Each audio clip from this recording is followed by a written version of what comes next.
Welcome to Green Chemistry. Our theme is entropy minimization in atom economy-driven syntheses.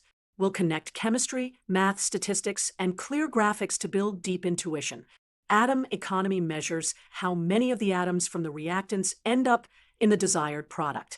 The higher the atom economy, the less waste is generated. Mathematically, atom economy equals the molecular mass of the desired product divided by the total molecular mass of all reactants times 100%. Example 1. A plus B makes AB with no byproduct. Suppose the mass of A is 40 and the mass of B is 60. The product AB has mass 100.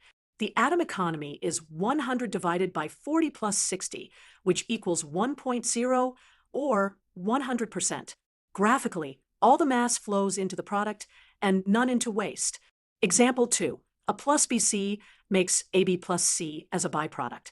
Let a B40 BC be 60 and the desired product AB be 80, leaving C as 20. The atom economy is 80 divided by 40 plus 60, which is 0.8 or 80%. Now, a fraction of the mass must become waste. Where does entropy come in? Waste streams mix multiple species and increase disorder.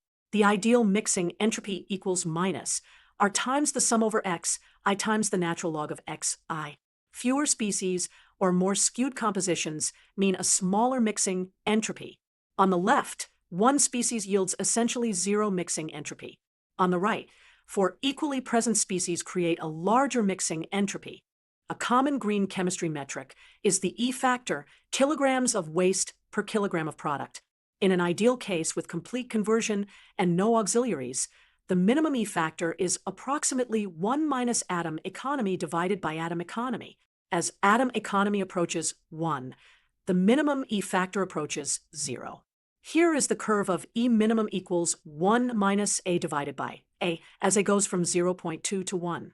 At A equals 0.8, E minimum is about 0.25. A statistical perspective helps compare routes. Imagine two syntheses.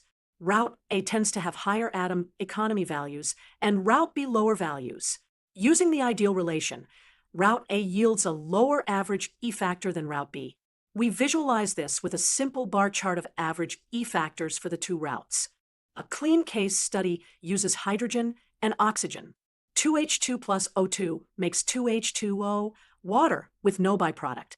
The atom economy is 100%. We can even see the two O hydrogen bonds in the water molecule diagram. Every atom from the reactants becomes part of the water product, so the waste fraction is 0. Summary: maximizing atom economy reduces waste, which in turn minimizes entropy generation from waste mixing and separation. Mathematically, higher atom economy drives the minimum E factor down with a clear inverse relationship. Statistically, routes designed with higher atom economy show lower expected waste. Graphically, mass flow and entropy visuals make these trade-offs crystal clear.